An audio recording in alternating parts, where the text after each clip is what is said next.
Dorothy and hello, church family.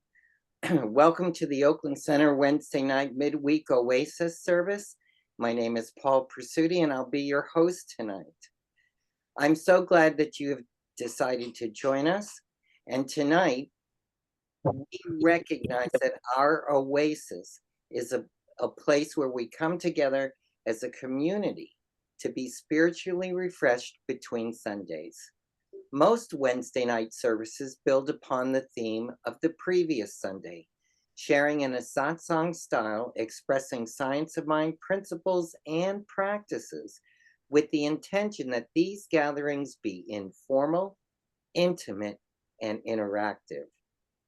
Our annual theme for 2024 is A Grand Rising, and our monthly theme for July is Practice Makes Imperfect. That's right. Practice makes imperfect. Last Sunday, Reverend Dr. Sunshine Michelle Coleman introduced ideas inspired by the talk title of What If Perfection Isn't the Goal? And tonight, our speaker will continue the exploration of this same topic. So as we gather tonight, I really want to welcome you. In her ministry with us when she began, Reverend Sunshine invited us to come to the center well. I'm going to say that again. Welcome and come to the center well. And in order to do so, she gave us something to remember, which she calls the 6 C's when we come to the center and consider and incorporate them. She says, come with a heart of love and tenderness, which she calls compassion. Come ready to exchange openly. That's known as communication. Come in friendship and family, camaraderie. The next one is communion, which is come in harmony and ready to share. And come in partnership and cooperation. She calls that collaboration. And finally, and most importantly, she says, come in spiritual awareness and truth. And we call that consciousness. As we move into the program tonight, these 6 C's are the premise of sharing a wonderful evening with you. Now, if you're new to our community or watching on our recording or just visiting with us tonight, please make sure to go back and visit our homepage at www.oaklandcsl.org, and you'll notice there's an icon that says I'm new, which you can click on. When you do that, a page will come up in the lower left-hand corner, and you can submit your email address. Once you do, you'll begin receiving the Village News newsletter once a week in your email. It has all of the information on what is happening at the center in the coming weeks. So before we get started with the talk, please mute your own audio microphone during tonight's service. You can leave your camera on. When you mute your audio microphone, it will improve the quality of our recording and tonight's transmission. And please stay tuned to the end of the service, where I'll be sharing special and important announcements I'm sure you'll find interesting. So, what is the big event tonight? It's a special evening. We have a congregant, Raine Dougan, who's presenting, and this is her first time presenting for us. So we're all excited to hear what she has to say. And if I recall correctly, she's also speaking on what if perfection isn't the goal? So Raine is a lifelong spiritual seeker who has been an active member of the OCSL community for the past 7 years. She's a wife, a mother, a licensed therapist, and a faculty member at Diablo Valley College, where she counsels students and teaches classes on cultivating well-being. Like Reverend Sunshine, Raine is a recovering perfectionist, and she is thrilled to have been invited to share on this topic tonight. Well, in advance, let me and the rest of the group thank you, Raine, for being our speaker tonight. As we do with every organized event at the center, we open with prayer. Raine, will you do the honors this evening? Actually, Paul, the lovely Judith Roberts will be opening with a prayer for us. Great. Thank you, Judith.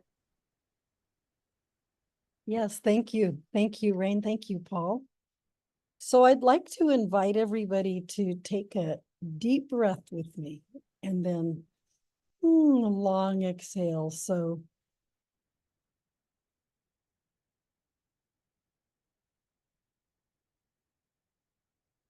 feel the peace of that breath, knowing that it's the breath of God, knowing that it's the breath of the divine, that it's the life-giving force. It's the one that is the creator, the sustainer, and the transformer. And that one, that spirit, that divine is right here and right now. Wherever we may be, it is in our midst, it is around, and it is within. It is within each one of us, and it is the very thing that gives us life. And it is great compassion, and great love, and great kindness. And when we sink deeply into it, great peace. And so feeling that one, feeling that spirit, feeling that divine, I know that it is the one that is guiding this service tonight. It is the one that is expressing itself through Raine as she gives her talk, and through everybody here who is in service in any way, and everyone who is participating or watching online presently or later. It is always present. And so knowing this, knowing that this service is divinely guided and is an expression of spirit, I bless this entire service and bless Raine as she just brings her brilliance forward, as she just allows that spirit to speak through her and inspire us and expand us and bring us into a richer, deeper place. And give us some wisdom. Expand our wisdom, expand our understanding with this very intriguing topic. And so I give thanks for this and the more, just knowing that being here, we are blessed. Being here, we are being gifted. We are being gifted and we are being graced. And so I give thanks for this and the more, and I invite you to say with me, and so it is. Amen. Yes. Yes. Thank you, Judith. That was so lovely. And thank you, Paul, for the introduction. It's wonderful to be here with you all. When Reverend Sunshine asked me to speak at a Wednesday Oasis service, I said yes before I knew what the topic was going to be. And then I had to laugh when I heard what the topic was, because while I haven't spoken or presented on perfection before, I have a long and sordid history of striving to achieve it to varying degrees of results. And so I have a lot to share about it, and I was really excited to put together some thoughts to share with you all. And I look forward to doing that. So I'll be reading some of my thoughts that I put together and then asking you to reflect throughout. And I really look forward to hearing your reflections when I get to the end of what I've written. So thank you for being here to listen. So the question, what if perfection isn't the goal, is, I think, a really important one to ask. And it's one that we don't ask enough. We live in a culture that has really answered that question for us, or defined perfection as the goal. And most of us have been acculturated to really be, not only have internalized that to be active, but to be actively seeking it. So tonight, I'm excited that we get to dig into it a little bit and hopefully look at some of the problems with making perfection a goal, and maybe an alternate goal that we could think about that might be better for our spiritual well-being. Okay, and then I can have that next slide. That would be great. Thank you so much. So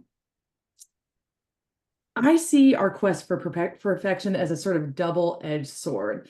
And on the one hand, like the one blade, we have this obsession with perfection in our culture, right? Like, teachers push us to get A's and coaches push us to win games. Social media projects this image of perfection, the perfect life. Of course, the imperfections are not posted, so we don't see any of that.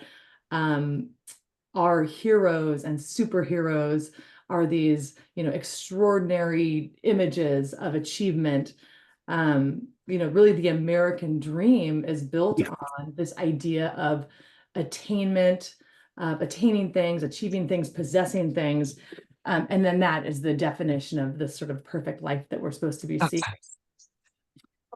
So on the one hand, we have that kind of obsession that we've mostly internalized. And then on the other hand, we have this kind of innate fixation on imperfection. Excuse me.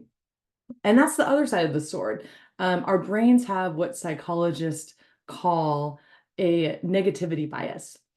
And this is an evolutionary adaptation because our ancestors needed to be focused on, what was wrong, what's dangerous, what doesn't look good out there, right? And that was a survival strategy.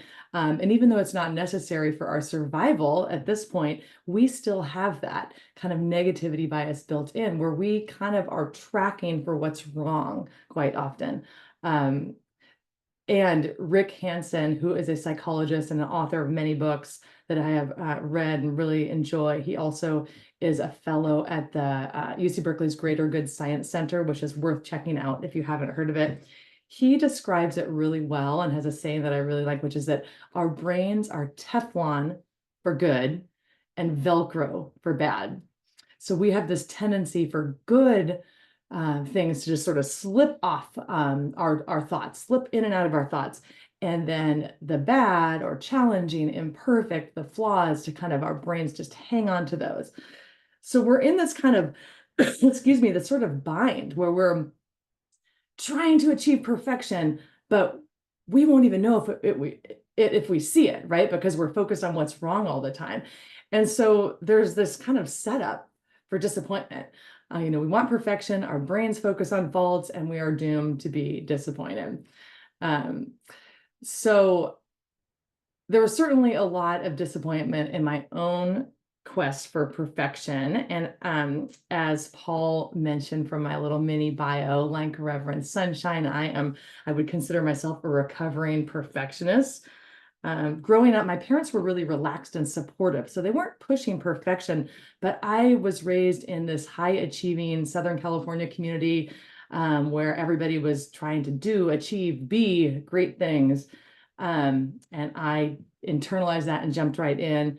And I also think perfectionism is in large part an attempt to exert control when our lives feel unmanageable. And as a child and teen, I felt I had little to no control over my family's financial challenges, my parents' failed marriage, the kind of dysfunction and addiction around me.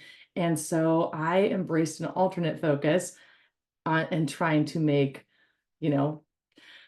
my life perfect in some way. And I was a gold medal level perfectionist. I was all in. So I was a straight A student, an overachiever in high school. I wanted to be a journalist. And so not only did I join the school newspaper, but I was the editor of the school newspaper and the, student body vice president and cheerleading captain and, everything else that I could do. I formed clubs just to be leaders of clubs.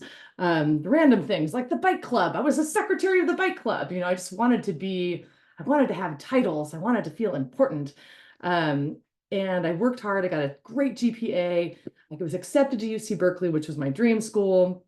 And immediately when I got there, I set to work earning straight A's. And I volunteered in the news department of the campus radio station, CalX. Some of you might know that or have listened to CalX. And of course, I quickly became the news chief at the campus radio station. So I was just full speed ahead, working hard towards all the perfections I was pursuing. But despite all of that, all of these kind of accomplishments that I had set out and was achieving, I was just miserable inside. I was dying inside. This perfectionism had really contributed to an eating disorder for me. So I was, had this idea about how I should look, not unusual for being raised in Southern California. But I could not let myself get more than 1 ounce over my ideal body weight. So I was continually, starving myself or binging and purging myself, trying to get there to perfection. Not a sustainable situation. And I've heard that Ernest Holmes liked to ask this question, which is, can you afford the consequences of the way you are thinking? And I could not afford the consequences. My thinking was killing me. And after many years of this outward success, but inner misery, I had to change my thinking and my life. And I did. And then in healing from this disordered eating, I had to choose between perfectionism and happiness. And gladly, I took a stand for happiness. So I learned through years of mostly spiritual practice and some therapy and a lot of nature immersion. I learned to embrace my perceived flaws, let myself off the hook for being, imperfect, and just enjoy my life and feel content.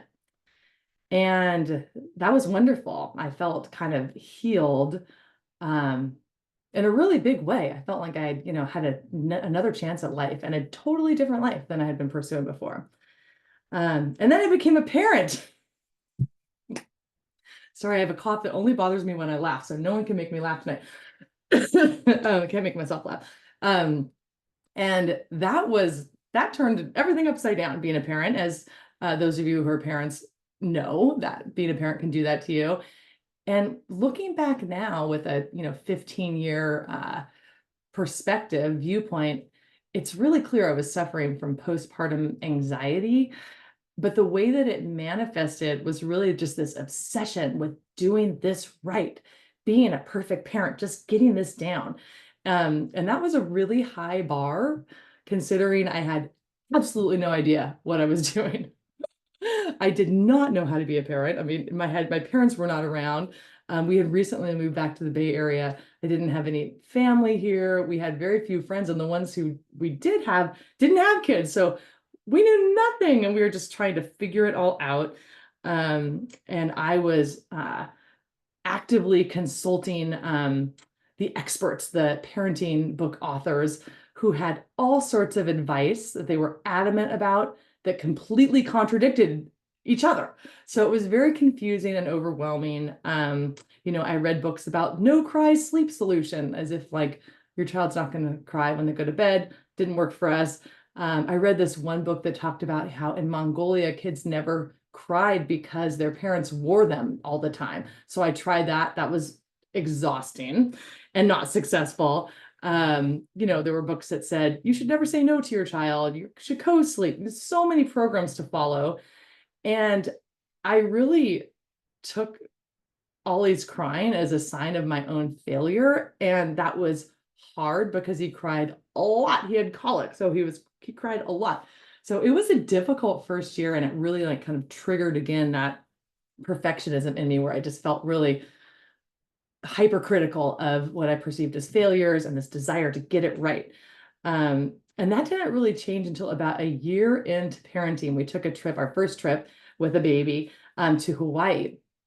And on the plane, Ollie had this major diaper blowout, and we were prepared. We brought clothes for him, but we didn't bring clothes for me, extra clothes. And so I traveled on the plane in these like shit-soaked pants to Hawaii. And then we got there, and really quickly we're like, okay, we got to go find the organic baby food for our child. There was no organic baby food, so had to throw that out the window. Finally, we got to the beach. before we went on the beach, we stopped, got some food. I had, I think, a Mai Tai, some tropical, beverage, which was wonderful. And I experienced a feeling that was like unrecognizable to me, and that was relaxation. I realized, oh, wow, I'm relaxed for the first time in like a year. I'm not worried about what I'm doing or trying to do it right. I just felt relaxed. And then we finally got down on the beach, and it was really funny because it turned out, I've been looking forward to this so much. Ollie hated the sand. Every time he touched the sand, he would just scream. I was like, oh no, this is all we're going to do. That's all I want to do in the week in Hawaii is just be on the beach. And our child could not stand the beach and was crying again. But at that point, I think something just clicked in me. Might have been the Mai Tai, I don't know, or just a year of, I just couldn't keep it up anymore. But I just found, instead of thinking like something's wrong with our child or something's wrong with us or we have to fix this or solve this, I just found it ridiculously comical and couldn't stop laughing over it. And since then, I feel like I just loosened up and let go. And I have learned to really love and relish in those messy parenting and family moments. And they are some of the sweetest moments that we've had, like far more wonderful than any kind of perfect situation I could have imagined. I really treasure our unit in all of its like divine mess. So that is my story of kind of battling with perfectionism. And I encourage you to think about your own experience with perfectionism and maybe contemplate, and you can add in the chat if you'd like, or you could take some notes or think about to share in just a moment. Have there been times in your life where you held yourself or others to impossibly high standards? And what impact did that have on your well-being? And how were you able to break free of those, if you have broken free from that perfectionistic thinking? And then we're ready for the next slide. Peter. Can you say those again, Raine? I'm going to type it in the chat for you. Oh, the prompts kind of questions? Yes. Yes. Have there been times in your life when you held yourself or others to impossibly high standards? Thank you for typing. And what impact did that perfectionism have on your well-being? Thank you. So while we've been sold the idea that searching for perfection is like the goal, there are a lot of problems with this quest, some of which my own experience demonstrates. One of the big problems with perfectionism is that it keeps us from appreciating the moment. When we're focused on what we need to achieve or do or how to improve ourselves and our circumstances, we're not fully occupying our current selves or our current circumstances. And that focus on what could be keeps us from enjoying what is. And as Rev said on Sunday, I heard in the service, perfection is pressure filled. It keeps us from enjoying right now. There's a next slide that has a Brené Brown quote that I think captures this well. Perfectionism is a 20-ton shield that we lug around thinking it will protect us, when in fact, it's really just weighing us down. It's preventing us from taking flight. So that is one problem with perfection. It just keeps us out of the current moment where there is bliss, where there is life, where our life exists. And then we'll go back to the bubbles for the next problem I see with perfection as a goal. And that is when we focus on perfection, we are interfering with the learning that we can get from any perceived imperfection. And everything, is a learning opportunity. Sometimes we learn the most and the best from things that look like disasters. And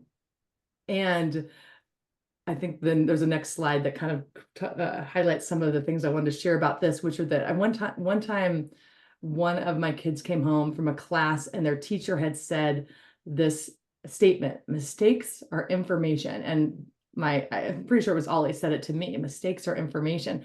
And I just love that. I love that our kids are learning this. It's such an important way to think about mistakes. They're not a failure. They're not, they're not, they don't indicate anything about who we are. they just show us what we missed, where we're off the mark, where we can kind of refocus. And so a few things about that, and you can kind of click through, Peter, with me. One thing I wanted to share is that there are plenty of famous people who have failed in the pursuits of their goals. So I was thinking I could tell you a little brief bio of a couple people and see if you can name these individuals. And if you can either unmute and say the name, or you can put it in the chat. So I'll give you a little life history. So this first person was an athlete who didn't make his high school basketball team in 10th grade. And he was devastated, but he did not give up. He practiced relentlessly and made the team the following year. And then 5 years later, he was in the NBA. And years after that, he was considered by many to be the greatest player of all time, winning 6 NBA titles and 2 gold medals. Does anyone know who this person is? You can unmute and share or type it in the chat. Yes, Judith. Michael Jordan. You got it. Okay, yeah. So Michael Jordan, who we see the achievements and the accomplishments, but we don't always know the kind of like what seemingly imperfect starts that people had or experience that they had in between. Okay, this one might be a little more challenging. We'll see if you can get this. So the next person is an animator who grew up in an abusive household, dropped out of high school, and really liked art. Ran away from his abusive household, liked art, lied about his age, and got a job as a newspaper cartoonist. But he was told by an early editor that he lacked imagination and had no good ideas. His first cartoon business went bankrupt, and his first film was rejected over 300 times before he found someone to finance it. Was that Walt Disney? Yes, is that Dorothy? Okay. That was Walt Disney, who lacked imagination. Yeah, so you're familiar with these, and you probably are familiar with other kind of famous failures, people who, in pursuing their goals, accepted the imperfections, accepted the flops, and learned from them. And Disney later said this quote I really love. He said, "All the adversity I've had in my life, all the troubles and obstacles have strengthened me. You may not realize it when it happens, but a kick in the teeth may be the best thing in the world for you." And if Disney had been focused on perfection, he probably would have quit when he wasn't achieving it and missed all those opportunities and those less than perfect jumps and stuff. Yes. Yeah. Wow. If you think of other people and you want to put them in the chat, there's so many inspirations. So share in the chat if you have other names that come to mind. Many companies know that that failure is part of success, and there's a philosophy you might be familiar with, and a book actually written about it. The book's called Fail Up. The philosophy is failing up, and it's basically using failure to learn and launch more successful efforts. And tech leaders, this is not a field I'm in, but I know this about tech. Tech leaders have apparently embraced this philosophy. And in that industry, there's a common adage, fail early and fail often, which sounds like a funny thing to preach to your employees, right? But the idea is get in there and try things, learn from your mistakes so that you can get onto the things that work. And they've even convened, tech companies have even convened an annual event called FailCon, FailCon, to celebrate and learn from failed projects. Oh, that's great. Lincoln, exactly. President Lincoln, he tried to get elected so many times before he got elected. Edison, I can't even remember how many times he tried with the light bulb, right? It was a lot. So thank you for sharing, Judith. Yeah. Another area where there's growing recognition of the importance of embracing imperfection is in education. And you may have heard of growth mindset. This is something that's been in our conversations for quite a long time. And it came from the research of a psychologist and a Stanford professor named Dr. Carol Dweck. And we have a slide related to growth mindset, the next slide. What Carol Dweck discovered is that she found these kind of 2 dominant mindsets. And one, what she called the fixed mindset, is this belief that intelligence, talent is static. It's kind of fixed. So that, people think, oh, well, I'm not a math person, or I'm just not good at music, or the things that we kind of say to ourselves when we see ourselves as just being a certain type of person, and that's that, right? There are these things we're born with, and we can't grow beyond them. And what she found is people with this fixed mindset had common ways they'd operate in the world. So shying away from unfamiliar things, being threatened by others' success, avoiding challenges because they didn't want to be, proved incompetent, and not being very open to feedback. And she contrasted that with what she found as a growth mindset. And that is the belief that skills, talent, intelligence grows and develops so we can cultivate it. And when people demonstrate a growth mindset, there are all these different kind of attitudes that they bring into the world, which have a really significant impact on their success in various ways, in academics and school and relationships. Growth mindset turns out to be an enormous predictor of success. And so as you look at this graphic, you might just think, well, where do I fall and in what different situations? So this is kind of another prompt to think about, in what ways and areas of your life do you embrace a growth mindset? In what ways is your mindset more fixed? So if you think of that and think about kind of how could you because we can develop a growth mindset, how might you stretch your mindset? What might you say to yourself to grow into a growth mindset? Okay, and then back to our bubbles. The final problem that I see with our quest for perfection is that in obsessively focusing on social standards for perfection, we overlook the spiritual perfection that is really innate in all of us. And we miss seeing that underneath these imperfections is our perfect wholeness. And I love what Rev said on Sunday about this. She said, perfection in God is our factory setting, which I think is such a beautiful way of putting it. This perfection in God is something that spiritual teachers throughout time have pointed to.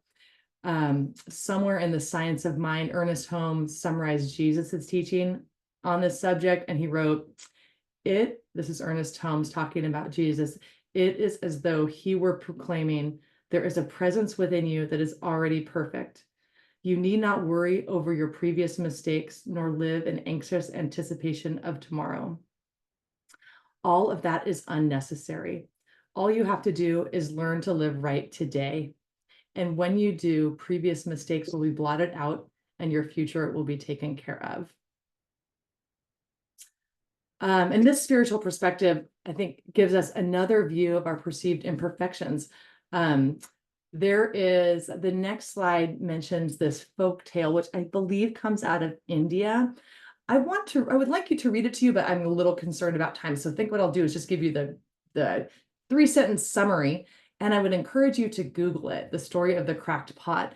But the basics of the story is that this water carrier goes to the river to get water to bring home every day. And she has a stick with the 2 pots to carry the water. One pot is, whole, intact, and one has a crack. And every day as she walks home, a good amount of the water from the crack drops out. And at some point, the cracked pot gets really self-conscious about this and says to the water tender, I'm so sorry, I can't carry this water. Like, why do you keep me around? I'm messed up. I'm imperfect. I'm flawed. And the water tender says caringly and compassionately, it looks like you're focused on the ground or on others in comparison, but I'm going to ask you to look around as we walk back and see what you observe. And the cracked pot looks around to see that there are flowers, beautiful, colorful, vibrant flowers the whole way along the path. And the water tender had sprinkled seeds, knowing that the water was going to leak out. And the water tender said, had you not had these cracks, our life would be missing so much beauty. You can get a little more if you Google the full story. But, the moral is that, finding beauty and meaning in our imperfections really helps us find our wholeness. And so, a final kind of prompt to consider is that, what are you judging as imperfect in yourself? And what gift might that perceived imperfection have to offer? What appears imperfect but might be completely perfect for your own growth, development, or for the world? And when I look back at my earlier challenges, I really see how those kind of cracks in my own experience contributed to my life trajectory. I work with college students largely because I struggled so much in college. And that's when things fell apart for me. And now I help students kind of navigate this transition and the stress that's involved. And in my early difficulties in parenting, I ended up forming a business that I led for years, facilitating groups for new moms, helping new moms find humor and self-compassion in that difficult time of new motherhood. So, I would not have done either of these. I wouldn't have done what I've done with my life if I hadn't had those challenges. So just in closing, I want to suggest that the goal truly isn't perfection, and that rather than searching for perfection, perhaps we can instead search for wholeness, for an awareness of our oneness with God and all of life. And in that place, that oneness, we open ourselves up to the true perfection within that cannot be touched and cannot be tarnished.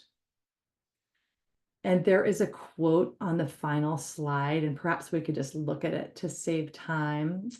I won't read it, but you could see what Ernest Holmes said about. Raine, go ahead and read it. Go. Oh, really? Okay. We cannot afford to believe in imperfection for a single second. To do so is to doubt God. It is to believe in a power apart from God, to believe in another creator. Let us daily say to ourselves, perfect God within me, perfect life within me, which is God, come forth into expression through me as that which I am. Lead me ever in the paths of perfection and cause me to see only the good. By this practice, the soul will become illumined and will acquaint itself with God and be at peace. Mhm. Yes. Yeah, so thank you so much, Reverend, for typing some prompts in the chat. And I'd love to hear any reactions or comments in relation to the prompts or anything else that comes to mind. I see Judith's hand up. Judith. I don't think Judith ever put her hand down. Oh, you know what? It's an old one. Okay. But Raine, Oh, maybe I didn't lower it. I'll lower it now. I'm sorry. okay. Before. So I Joyce, am so impressed with all your degrees and what you have done. But I want to know, what do you think is your greatest accomplishment? Hmm. I'm a stalker, and Yeah, I'm going to that's let you know that I love that. I love that right off question. the bat. I'm a stalker, and I have stalked you and your family, okay? I got to think about that one. I don't know If that I you know that forget, yet. if you forget something, I got your back, girlfriend. Okay. Thank you. Let me think on that. Let's see what Robert wants to share. So, Raine, I really appreciate you talking about how parenting got you off of your perfectionism. I know what it's like. I know that feeling very well, and how, when you're especially in the infant stage, when you're raising young kids, it's like you just have to give up. Yeah. I mean, you reach a point where it's just like you just can't, you're not in control. You're not in And control. and you just have to, like, and so that was a great lesson for me. I mean, I think, raising kids was probably the most profound experience of my life. And so I learned a lot about, kind of being more flexible and, going with the flow and, that kind of thing. Mm. I want to mention, though, you had mentioned Rick Hansen. Yeah. And I just wanted to mention a book I read by him, Hmm. Resilient. He's got, 5 or 6 books out, but a group of friends of mine, we suggested that we read this together during the pandemic. So this was like, the first year, maybe second year of the pandemic. maybe it was the first year of the pandemic. So we read it together and we talked about it. And in the book, Hansen talks about, developing these, like what he has a a structure, a model of 12 inner strengths that are based on what our needs are, and how to develop them. But I want to mention one thing, which is you were talking about our negativity bias. And he talks about ways of overcoming that negativity bias by focusing on giving a little extra mindfulness and attention to positive things. So, for example, it's like if you've ever done something nice for somebody, you get a neurochemical hit from that. It feels good to be helpful.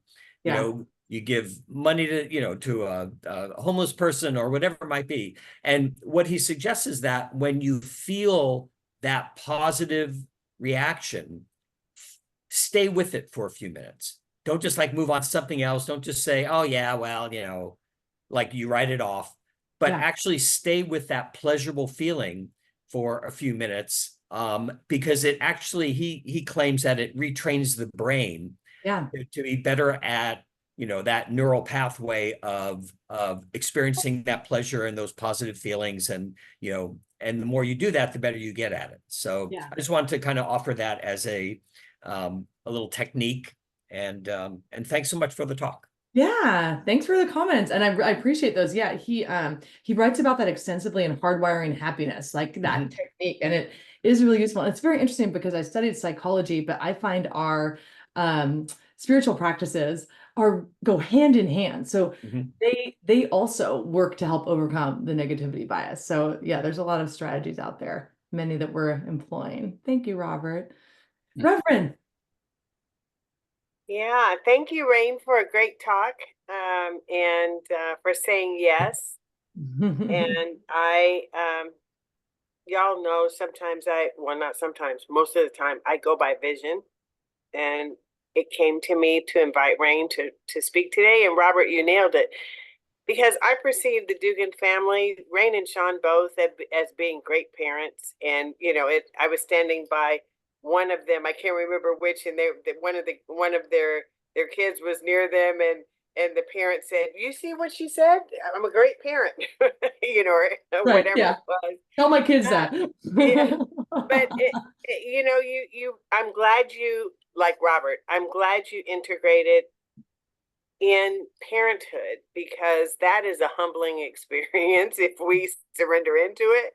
And I knew that there were probably some stories in there that, regardless of the topic at the time, but that you could bring to whatever the topic was at the time, because you have beautiful children. Oh my goodness. And let me tell you this one quick story. 2 weeks ago, I think it was, I can't remember what the topic, I think we were finishing up June, which was Holy Boldness. But at any rate, I was at the door, as y'all see me every Sunday, greeting people and being in my element. That's my favorite part of the whole thing, right? And so Raine and Ollie were standing there, and Raine says to Ollie, "Tell Reverend Sunshine what you just told me about the service." Because by the way, let me pause that and say, I noticed while I was on the platform that Ollie was in the service, right? Just as I noticed this past Sunday, and I commented on it. It's like, whoa, young people, I love it. I love when our young people want to participate in the service. And so I made a mental note that Ollie was there with his parents. Didn't give any more credence to that. But at that door, Raine prompted him, and Ollie I wish I had a recorder, like right there, because he just regurgitated, like, "Yeah, I really like what you said about the this and the that because of that. And I was like, whoa, And what I want to say to you, Raine, is that is a reflection of, he's his own person, but it has to do with the way we raise our, the influences and the love and nurturing that y'all give him, and you have him in spiritual community. That's going to serve him as an adult. So I just wanted to give you high props for bringing your message and for being the great parent that you are. Oh, thank you. Thanks, Reverend. For all of you that don't know, Raine's husband is also volunteers in our services when we need him. And I watch this family, and they sit there at the service, and they are just glowing, both of them. Reverend Sunshine's message is just allowing them to be. They smile, they sit there and they smile and they look at each other. Like I said, Raine, I'm your stalker, okay? And I watch you too. And I say, thank God for this family who has two beautiful children who come there. I remember when they were babies. And one day I went to both of Raine and her husband, and there was their son. I'm like, when did you get to be that big? Okay, because I remember you as a little person. But this family is our family. And we need to thank God for this family who is open at the top, and the children are open at the top to do and receive whatever is necessary. And Raine, I just want to thank you, your husband, and your beautiful children for being part of the Oakland Center for Spiritual Living. And I want to thank you for tonight. I love you. God loves you. And we are moving forward, sweetheart. Thank you. Thank you, Dorothy. I'm I love complete. that. I love that. I want to hear what Judith has to say. And I also just want to say, like, just for the record, I think the imperfection thing fits really well because we are not a perfect family, but we show up in whatever state we are every week. And I feel like the center and you, Reverend, and the community and the kids program really give us so much. I mean, I feel like it's like a lot of times it feels like a replacement for marital therapy. You know, it's like, I mean, it's what we need to hear. It's like, you know, re-glue, refocus. So it's a huge part of any functioning that we have and, you know, happiness we share. So thank you. Judith. Yeah, well, thank you, Raine. I loved your talk and the continuing conversation. It was interesting to me that you called yourself a recovering perfectionist.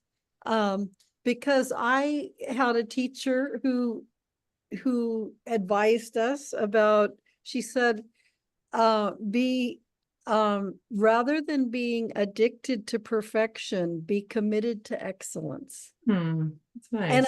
And that's it's so easy, you know, it's so easy to be committed to excellence. Yeah. Whereas being addicted to perfection is painful, you know, it's just difficult and painful and full of disappointments and everything. So I'm glad you call yourself a recovering perfectionist.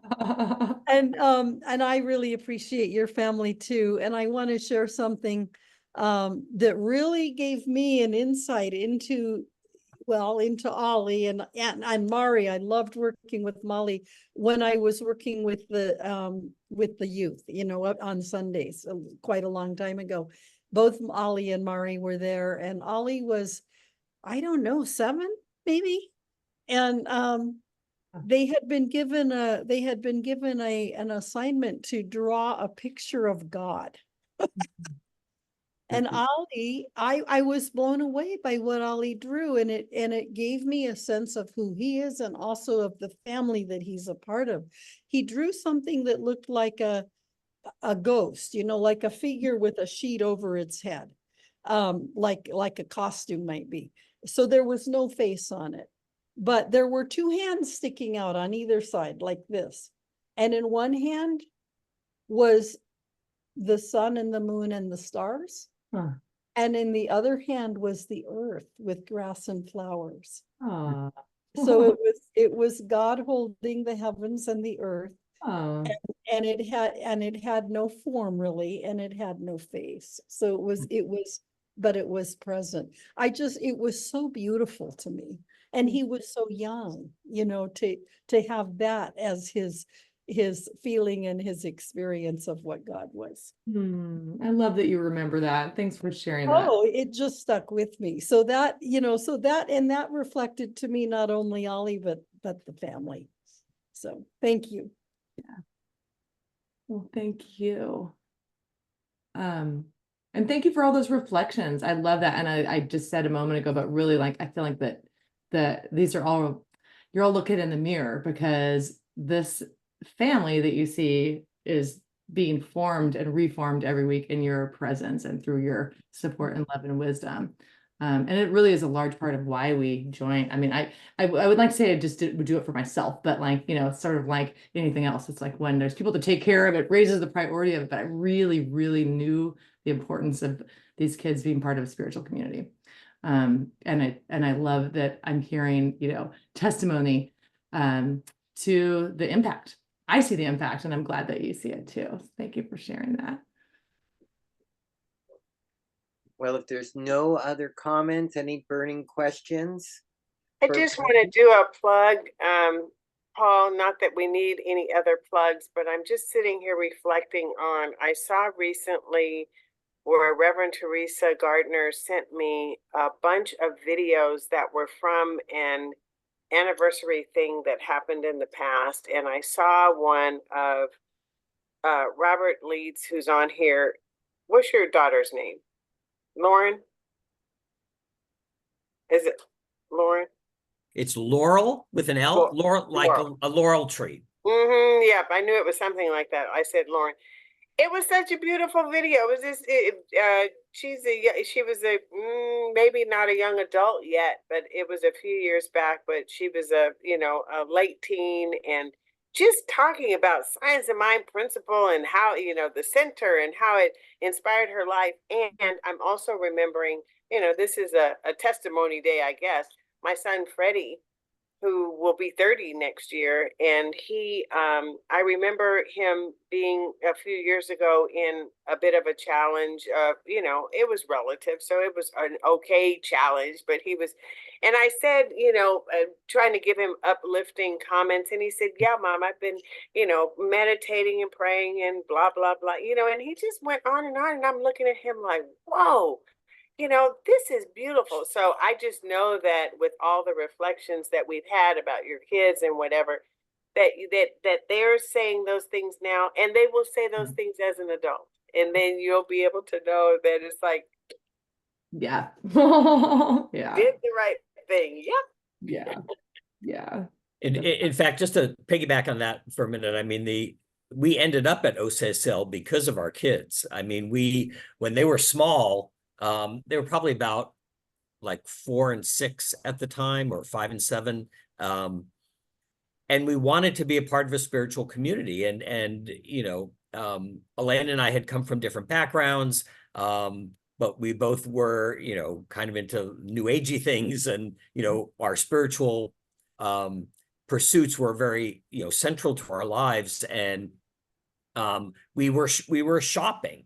I mean, we went to Unity in Walnut Creek, and we went to a Universal Unitarian Church, and different places. And when we went to OCSL, it was like, we found home. I mean, it felt right from the first day. And it was really important to have the kids have that foundation. And like Laurel embraced it a lot more than Jacob did. And Laurel was like very involved with teen camp, and she's still in touch with people she met at teen camp, and all that kind of thing. So Jacob not so much, but he still, just by being immersed in it, got something out of it. So it really made a difference in terms of creating a certain foundation and creating a common language too. Where we can talk to them about things. And we still do spiritual mind treatments for them, or remind them that they can do spiritual mind treatments if they're having a challenge. So yeah, it was a good foundation, a good community to bring them up in.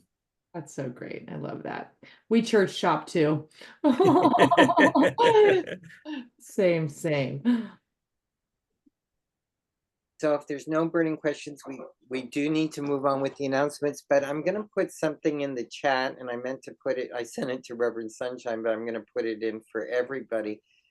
But this conversation around parenting and everything is important, and I'm going to share it with everybody in chat.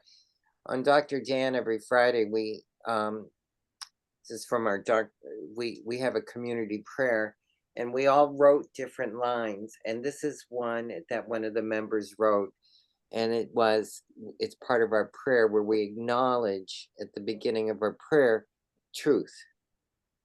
And we say as a group, we teach spiritual living and live spiritual teaching.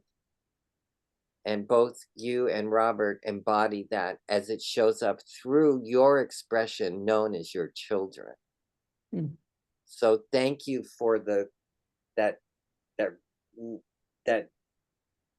reciprocity process where we get to practice that we teach spiritual living and live spiritual teaching.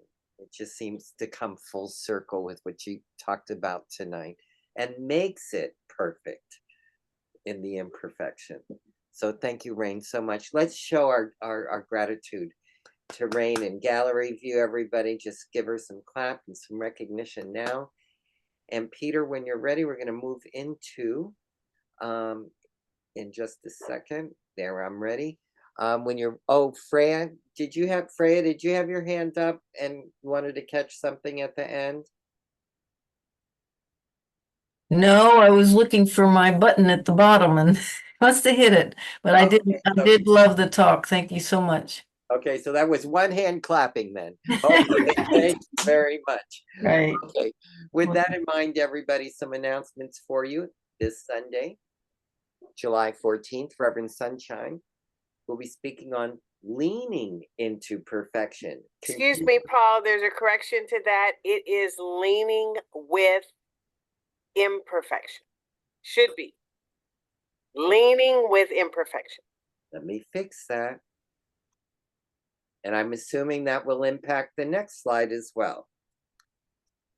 So this imperfect slide is leaning with imperfection. Okay, Sunday, July 14th, 10 a.m.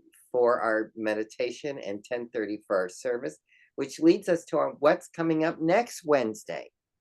And next Wednesday at our midweek oasis, please join a conversation with Reverend Sunshine and Miss Grady Nobles for a deeper conversation on this topic of leaning with imperfection. So be with us next Wednesday night, same place, same channel, right here at 7 p.m., 6:30 for our meditation. Please join our 2024 daily community spiritual practice using the Abundance book, The 40-Day Prosperity Plan by John Randolph Price. Today, we're on the 32nd day of this round, which is round 5 of the program, and we're revisiting the second affirmation in the book. Follow along daily in the order the affirmations appear. The 2024 Open Forum will be held this Sunday, July 14th, beginning at 1 p.m. We encourage in-person participation, but you can also join us via live stream if you cannot come in person. All are encouraged to attend. But what won't happen for those that are not with us, sadly, they will not be able to enjoy the in-person brunch that will be available after service in support of the participation at the Open Forum and before the Open Forum.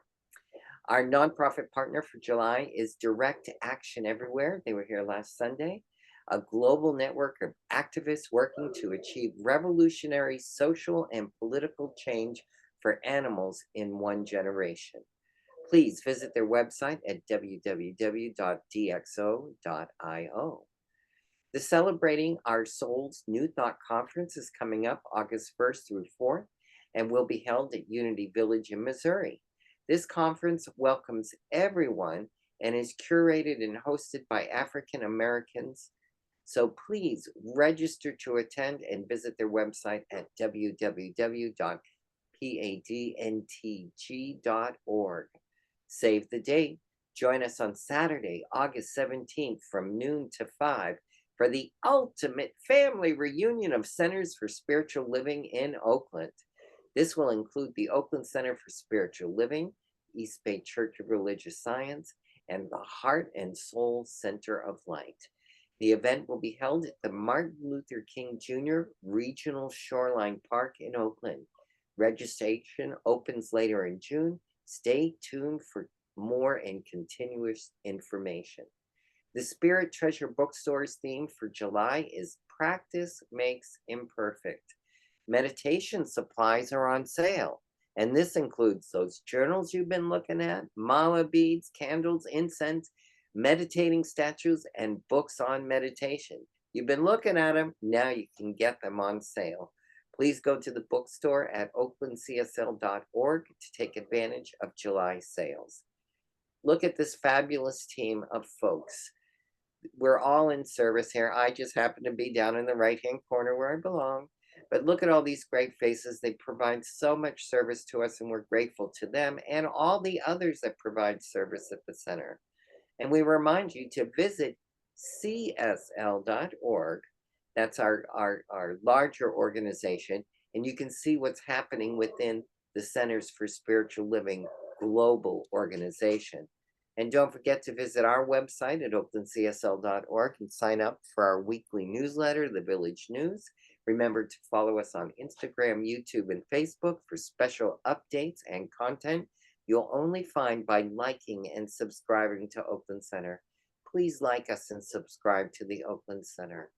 I always get very gratitudinal. Is that a word, an attitude of gratitude at this point in our program? Because this is a time where we can demonstrate our service in many ways, specifically in a financially supporting way. We call that joyous giving. So take what that gift means to you mentally, bring it down into the space of the heart where it's welcomed, where you can release it and know that you'll receive even more from that release. As I bless it with this offering statement, the more gratitude I feel, the more I am aware that the supply is infinite. So if you feel like you want to donate tonight, we welcome that. Go to the donate button on our website up there in the right-hand corner with the little hearts. And when you click on it, it'll reveal another screen with multiple ways that you can donate. You can donate with a credit card by hitting that donate button, or you can use that address for Zelle if you use Zelle. You can text to give it the telephone number there. You can mail a check to us. Our address is right there. You can even scan the QR code, which is now in the back of the seats at church. Look for the large 8.5 by 11 document, and you just point your camera to it and scan it. It'll take you right to the donate site. Or if you'd like to wait and enjoy in community giving at the service on Sunday, just walk up and put it in the basket when Reverend Sunshine or whoever is leading the offering invites you to do so. So with all of this in mind, it makes me very grateful for tonight and all the people behind the scenes that make this happen. First and foremost, I have a wonderful co-host I share with Judith Roberts. She gets a night off, but no, she comes and she offers her services, and she did meditation and opening prayer for us tonight. Thank you, Judith, for guiding us spiritually and opening our program. Definitely a big thank you to Raine Dougan, and a thank you to the Dougan family for being the change I want to be, which is youthful and happy and glad. Also, the ministerial support. I know Rev Deb has showed up tonight, and also our beloved Reverend Dr. Sunshine Michelle Coleman, who took care of adding things to the chat. And yes, Grady, I see your note there. I'll take care of that in just a minute. And Reverend Sunshine, thank you for this platform that allows me to participate and to invite such wonderful speakers as Raine and all the team behind the scenes. That includes up in Portland, Oregon, Peter, our Zoom host master up there, and supporting us on the other activities in Zoom is the fabulous Alice Herndon right here in Oakland and Alice Knudsen right here in Marin. So we have a long distance affair with all the folks here that support. We thank them. And I'd like to give a shout out to Steve Carter. He had a lot of work to do He gives us the stuff we need to administrate. And thanks, Steve, for helping take care of us. You're a part of our circle here as well. So with all of that in mind, it's bringing time for us to close our program tonight. We open one way with prayer, and we also close with prayer. And tonight, practitioner Alice Knudsen, with another hat on her head, for this evening, will be closing us in prayer. Alice, I turn it over to you.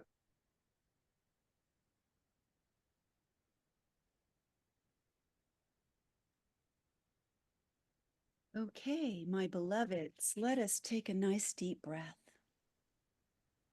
And just in the stillness where we are, right here and right now, I am knowing that there is one source, one love, one life, and that life is the life of God.